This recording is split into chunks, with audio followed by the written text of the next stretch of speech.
Amerika Serikat seringkali terjebak dalam delusi kemenangan cepat. Namun menyerang Iran adalah labirin tanpa pintu keluar. Pentagon selama ini memodelkan serangan udara presisi untuk melumpuhkan infrastruktur nuklir dan militer Teheran. Namun mereka meremehkan doktrin pertahanan mosaik Iran. Teheran telah menghabiskan 3 dekade membangun ribuan bunker bawah tanah yang tersebar di pegunungan Zagros, yang mustahil dihancurkan hanya dengan bom penghancur bunker standar. Washington salah perhitungan jika mengira rezim ini akan runtuh secepat Irak. Iran memiliki loyalitas ideologis yang jauh lebih kuat dan struktur militer paralel yang siap berperang secara mandiri tanpa komando pusat. Selain itu, intelijen seringkali gagal memetakan kemajuan pesat teknologi rudal Iran yang kini mampu melakukan serangan balik instan. Strategi preemptive strike Amerika justru akan memicu hujan api yang tidak terduga ke seluruh instalasi militer AS di kawasan tersebut. Dari pangkalan di Qatar hingga Bahrain, tidak ada sejengkal tanah pun yang aman dari jangkauan rudal balistik Iran yang sudah terkunci pada koordinat GPS yang presisi. Washington seolah-olah sedang mengetuk pintu neraka tanpa menyadari bahwa kunci pintu tersebut sudah diputar dari dalam oleh garda revolusi. Keterbatasan logistik Amerika juga menjadi faktor yang sering diabaikan dalam narasi publik. Setelah terkuras habis di konflik Ukraina dan dukungan tanpa henti untuk Israel, cadangan amunisi strategis AS berada pada titik terendah dalam beberapa dekade. Memulai perang baru dengan negara sebesar Iran akan memaksa AS beralih ke ekonomi perang yang tidak populer di mata rakyatnya sendiri. Kesalahan kalkulasi ini bukan hanya soal militer, tapi soal ketidaksiapan mental dan material bangsa Amerika untuk menghadapi konflik atrisi jangka panjang yang akan memakan biaya triliunan dolar. Secara diplomatik, serangan AS akan dipandang sebagai agresi ilegal yang menghancurkan sisa-sisa hukum internasional yang mereka bangun sendiri.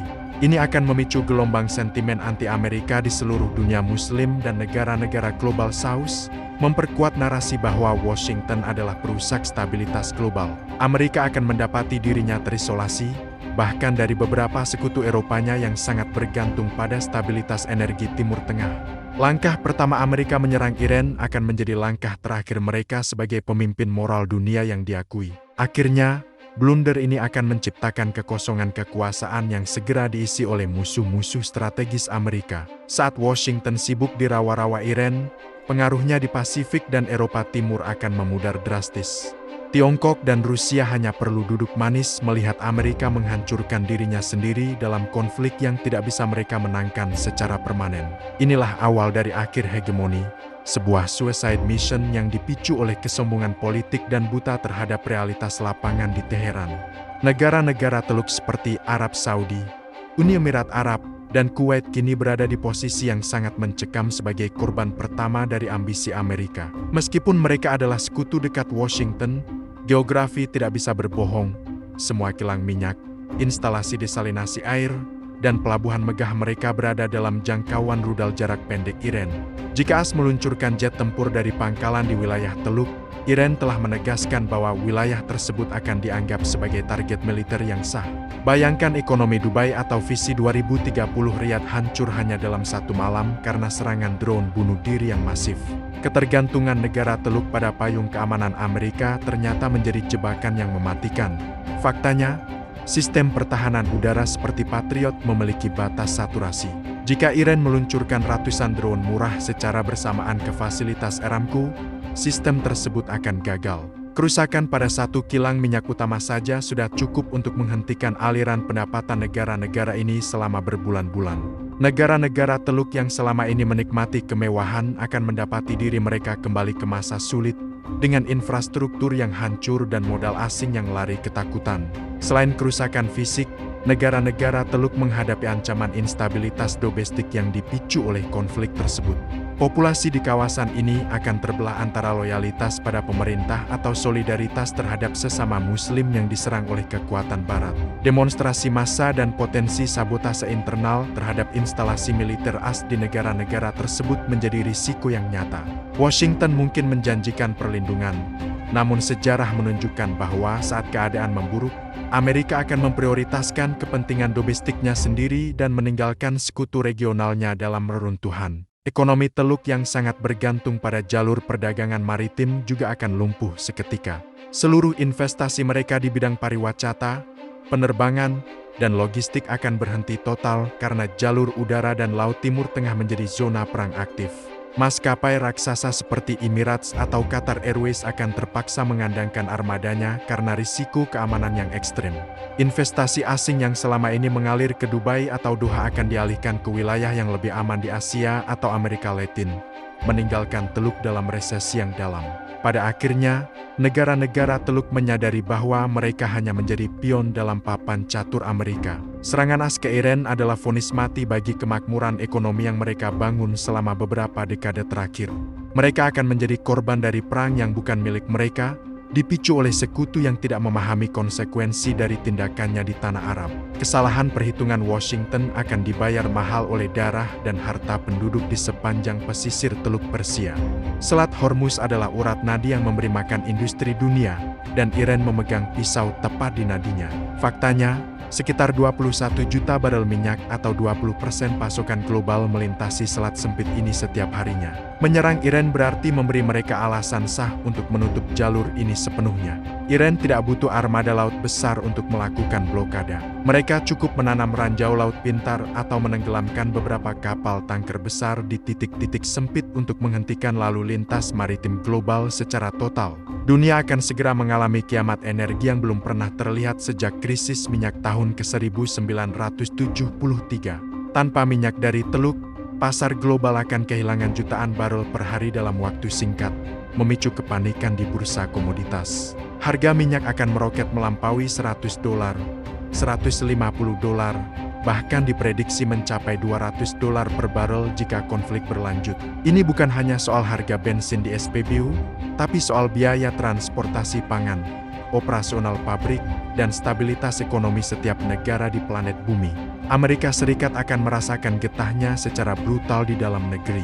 Meskipun AS adalah produsen energi, harga minyak global tetap mendikte harga domestik. Kenaikan harga bensin yang ekstrem akan memicu inflasi gila-gilaan, menurunkan daya beli rakyat Amerika, dan memicu kerusuhan sosial di kota-kota besar.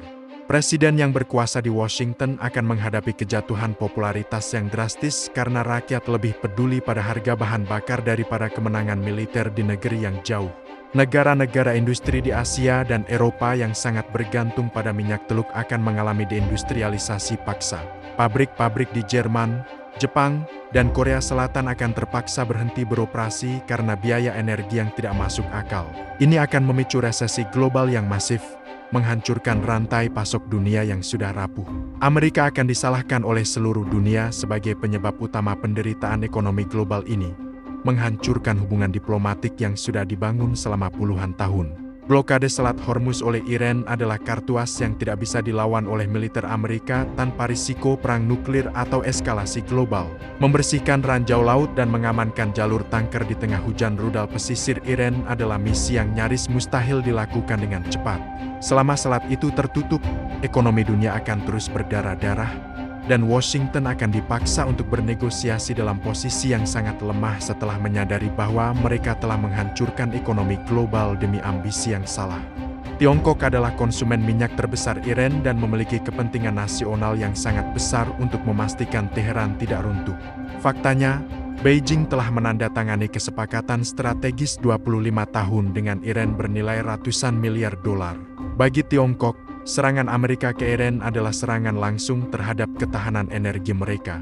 Beijing tidak akan tinggal diam melihat pasokan minyaknya diputus oleh blokade Amerika. Mereka akan menggunakan seluruh kekuatan diplomatik, ekonomi, dan jika perlu, militer untuk melindungi kepentingannya di Teluk. Kehadiran kapal-kapal perang Tiongkok di Laut Arab dan Teluk Oman saat ini bukan sekadar pamer kekuatan, melainkan sinyal siaga tempur. Armada Naga sudah memiliki pangkalan di Djibouti dan akses pelaburan di Gwadar, Pakistan, yang memungkinkan mereka melakukan intervensi cepat. China bisa menggunakan kapal perangnya untuk mengawal tanker minyak mereka melewati zona konflik, menantang secara langsung blokade atau zona larangan terbang yang ditetapkan Amerika. Ini adalah skenario di mana konfrontasi langsung antara Angkatan Laut AS dan Plan Navy menjadi sangat mungkin terjadi. Selain kekuatan militer, China memiliki senjata ekonomi yang jauh lebih mematikan bagi Washington, dolar Amerika. Sebagai pemegang utang as terbesar, China bisa mulai melakukan aksi jual massal surat utang pemerintah as sebagai balasan atas agresi di Iran. Ini akan meruntuhkan nilai dolar dan mengirim ekonomi Amerika ke dalam depresi hebat. China akan membuktikan bahwa di abad ke-21, perang tidak hanya dimenangkan dengan mesiu, tapi dengan kendali atas rantai pasok dan stabilitas finansial global. Secara teknologi, China telah memasuk Iran dengan sistem radar canggih, teknologi satelit, dan komponen elektronik untuk drone dan rudal mereka. Dalam situasi perang, China akan mempercepat pengiriman bantuan intelijen satelit real-time kepada Iran, memungkinkan militer Teheran untuk melacak setiap pergerakan kapal perang dan pasukan Amerika dengan presisi tinggi. Dukungan balik layar dari Beijing ini akan membuat militer Amerika merasa telanjang di medan perang, menghadapi musuh yang memiliki mata di langit berkat bantuan Sang Naga. Visi Tiongkok tentang sabuk dan jalan Belt and Road sangat bergantung pada stabilitas Iran sebagai jembatan menuju Eropa. Penghancuran Iran oleh Amerika dianggap sebagai upaya Washington untuk menyabotase kebangkitan ekonomi Asia. Oleh karena itu, Tiongkok akan membentuk koalisi global untuk mengutuk Amerika dan menawarkan alternatif sistem ekonomi yang tidak bergantung pada dolar. Kesalahan perhitungan Amerika di Iran justru memberikan peluang emas bagi Tiongkok untuk mengambil alih tongkat estafet kepemimpinan global secara permanen. Rusia melihat Iran sebagai benteng terakhir melawan ekspansi pengaruh Barat di sayap selatan mereka. Setelah bertahun-tahun bekerja sama di Suriah, hubungan militer Moskow dan Teheran telah berevolusi menjadi aliansi strategis yang sangat erat. Rusia menyadari bahwa jika Iran jatuh, maka target berikutnya adalah mereka sendiri. Oleh karena itu, Moskow akan memberikan bantuan militer habis-habisan kepada Iran, mulai dari sistem pertahanan udara S-400 hingga pesawat tempur canggih Su-35, guna memastikan Iran menjadi medan tempur yang sangat mahal bagi Amerika. Faktanya, Rusia memiliki pengalaman luas dalam menghadapi taktik perang Barat dan akan membagikan resep tersebut kepada komandan militer Iran. Rusia bisa mengirimkan ribuan instruktur militer atau tentara bayaran berpengalaman untuk memperkuat pertahanan darat Iran. Dukungan peperangan electronic warfare Rusia yang sangat canggih akan dikerahkan untuk membutakan sistem navigasi drone dan rudal Amerika. Ini akan mengubah wilayah udara Iran menjadi lubang hitam bagi teknologi tinggi Amerika, memaksa as berperang secara konvensional yang memakan banyak korban jiwa. Dari sisi energi, Rusia justru akan diuntungkan secara finansial dari lonjakan harga minyak akibat konflik ini. Namun, mereka akan menggunakan keuntungan tersebut untuk membiayai operasi militer mereka sendiri dan memperlemah pengaruh sanksi Barat.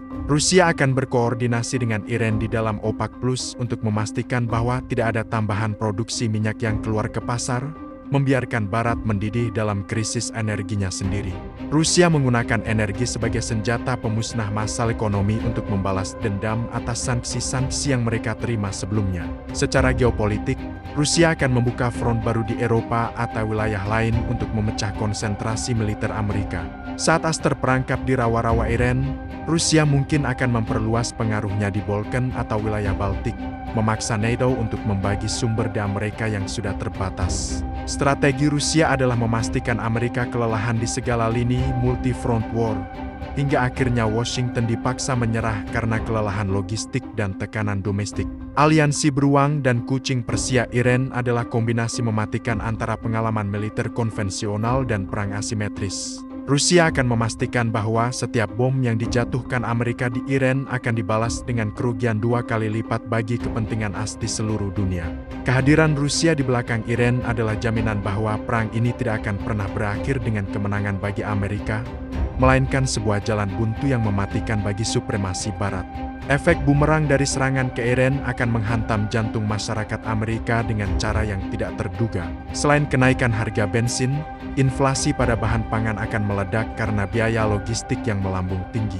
Rakyat Amerika yang sudah berjuang dengan utang kartu kredit dan biaya hidup yang tinggi tidak akan mentoleransi perang baru yang membuat mereka semakin miskin. Protes massa akan pecah di seluruh kota besar di AS, menciptakan ketidakstabilan sosial yang lebih parah daripada masa Perang Vietnam. Politik Amerika akan mengalami fragmentasi total. Pihak oposisi akan menggunakan kegagalan perang ini sebagai senjata politik untuk menjatuhkan pemerintahan yang berkuasa. Perpecahan internal ini akan melumpuhkan fungsi pemerintahan, membuat pengambilan keputusan strategis menjadi kacau. Washington akan sibuk bertengkar sendiri sementara prajurit mereka mati di Timur Tengah dan ekonomi mereka terjun bebas. Kesalahan perhitungan ini akan membuktikan bahwa musuh terbesar Amerika bukan berada di Teheran, tapi pada perpecahan domestik mereka sendiri yang dipicu oleh kebijakan luar negeri yang sembrono. Militer Amerika juga akan menghadapi krisis moral yang mendalam. Banyak prajurit yang akan mempertanyakan mengapa mereka harus mengorbankan nyawa untuk perang yang tidak jelas tujuannya dan justru merusak ekonomi negara mereka. Tingkat rekrutmen militer yang sudah rendah akan semakin merosot, menciptakan krisis personil dalam jangka panjang. Angkatan bersenjata AS yang selama ini diagungkan sebagai yang terkuat di dunia akan terlihat rapuh dan lelah di mata dunia, kehilangan daya gentar deterrence yang selama ini mereka miliki. Secara finansial, biaya perang yang membengkak akan memaksa pemerintah AS untuk mencetak lebih banyak uang, yang berujung pada devaluasi dolar secara masif. Kepercayaan investor global terhadap obligasi Amerika akan luntur, memicu aksi jual massal yang akan menghancurkan Wall Street. Saat ekonomi Amerika runtuh, negara-negara lain akan semakin cepat beralih ke sistem pembayaran alternatif seperti yang ditawarkan BRICS.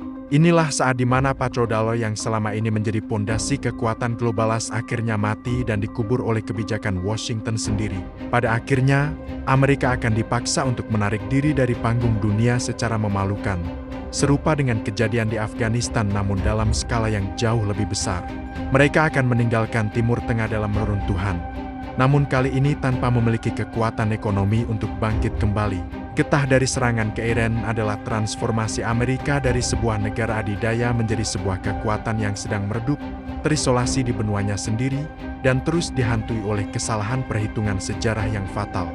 Kehancuran strategi Amerika di Iran akan menjadi tanda berakhirnya era unipolaritas dan lahirnya dunia multipolar yang sesungguhnya. Pusat gravitasi ekonomi dan politik akan berpindah secara permanen ke timur, di mana poros Beijing Moskow Teheran menjadi penentu arah kebijakan global. Negara-negara berkembang tidak lagi harus tunduk pada perintah Washington untuk mendapatkan akses pasar atau bantuan militer. Dunia pasca Iran adalah dunia di mana keberagaman kekuatan menjadi norma, dan pengaruh Barat hanyalah salah satu dari sekian banyak suara di meja perundingan.